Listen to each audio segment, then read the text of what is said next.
Halo semuanya, tahu nggak sih kalian kalau hewan lucu yang satu ini ternyata bisa diolah jadi sambal yang super lezat loh. Yap, sambal terwelu. Buat kalian yang penasaran gimana rasa unik dari sambal kelinci ini dan cerita di balik pembuatannya, langsung aja simak videonya sampai habis. Dijamin bakal bikin lidah kalian penasaran. Let's go!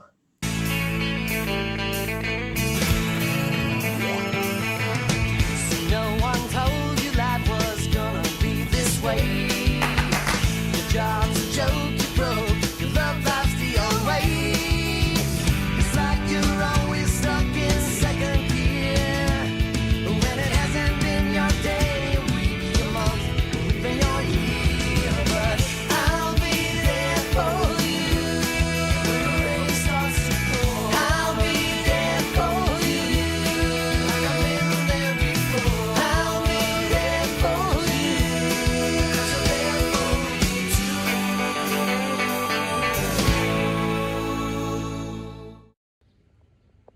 Halo guys, kita dari tim Agroin aja lagi di IPB Student Business. Kita mau kemana nih teman-teman? Kita mau ke Sambal Terwelu.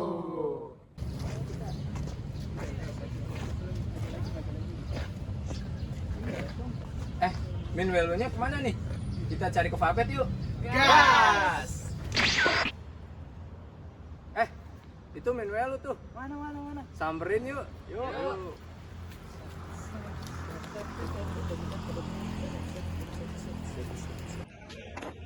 Min welu.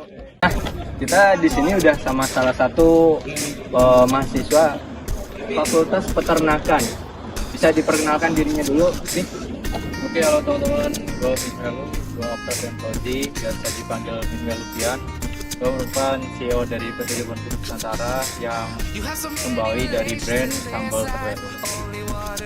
Nanya apa sih sejarah awal ide bisnis dari sambal kelinci ini? Jadi sebenarnya ide ini sepertinya ide yang aneh dan dibilang nggak nyangka, karena Sambal Terwelu ini lahir dari tugas ospek PD, lalu kita bawa ke ranah ke bisnis, melihat juga potensinya sambal kelinci ini belum ada ternyata di Indonesia. Hanya di Sambal Terwelu kami hisap sebagai sambal daging kelinci pertama di Indonesia, karena melihat potensinya, oh ini belum ada ternyata. Yang awalnya tugas ya coba-coba karena hasil ospek, hasil MPR, terus kita bawa ke bisnis. Itu yang tadi dibilang ya sambal kelinci agak Jadi yang kami jual ini sebenarnya anehnya itu bukan karena sambalnya, tapi karena aneh.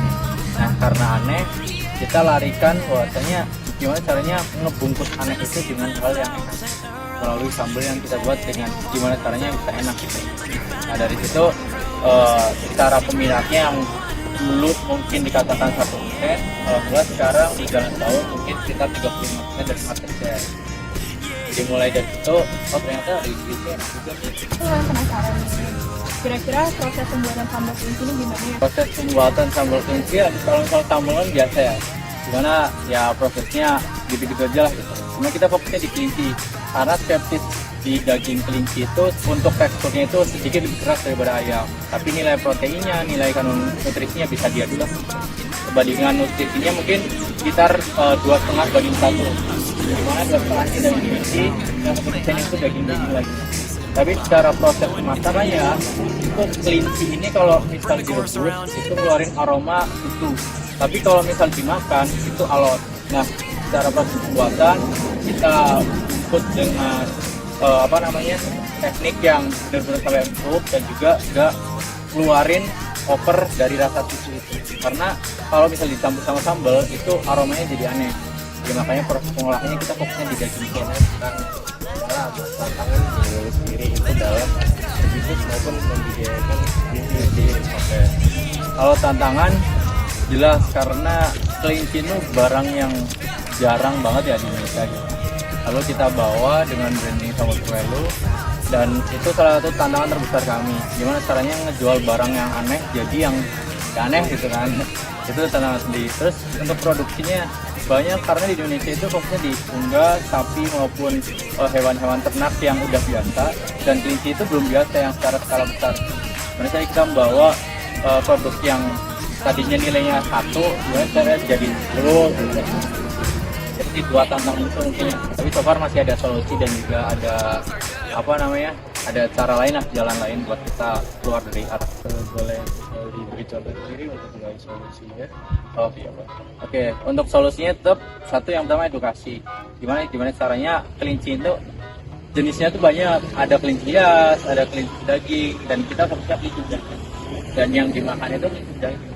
Sebenarnya semua ternak itu ada yang hias, ada yang pedaging. Cuma karena orang lihatnya kasihan, lucu gitu kan, seringnya gitu. Ya makanya kita edukasi, maksudnya kelinci itu bisa makan loh. Kelinci itu ada yang pedaging loh. Itu satu, edukasi. Yang kedua soal rasa dan juga legalitas, terutama dari support pemerintah. Yang kita tembusin terutama di Saltrelo itu udah halal, PRT juga udah ada. Yang mana itu jadi poin trustable jadi produk Saltrelo. Mungkin 2 solusi itu yang besar lagi kita jalani sih. Bagaimana produk bisnis ini ke depannya? Kemudian kalau menurut Anda sendiri bagaimana strategi untuk mengembangkan produk pasar ini ke luar negeri? Tentunya kalau soal pangsa ekspor itu negara-negara Asia Timur, Asia Tengah itu membutuhkan daging kelinci. Kalau misal kita ekspor, itu pun masih ada market besarnya. Cuma kita fokus pengen di negeri sendiri dulu. Gimana caranya orang-orang itu nggak merasa ada dinding yang membatasi kalau kita kelinci itu nggak bisa makan. Itu yang jadi potensi bisnis kami untuk keluar. Kalau misal di dalamnya udah oke, keluar pun bisa lebih gampang. Saya itu baru di luar dengan produk-produk yang dari sambal Trelo juga insya Allah bakalan ekspansi ke market Malaysia melalui sambal nasi lemak Trelo. Dan itu masih tahap proses R&D juga, insya Allah di bulan Oktober akan launching untuk produk pemasaran tes sederhana. Nah teman-teman, gak kerasa nih kita sudah sampai di penghujung video. Terima kasih karena sudah menonton video kali ini. Semoga info tentang sambal Trelo bisa nambah wawasan kamu soal dunia agroindustri.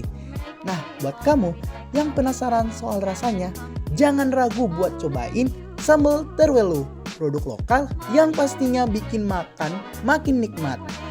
Dan salut juga nih sama ownernya, Octavian Fauzi, yang merupakan mahasiswa aktif PB University dari Fakultas Vapet. Dan sampai ketemu di video selanjutnya. See you.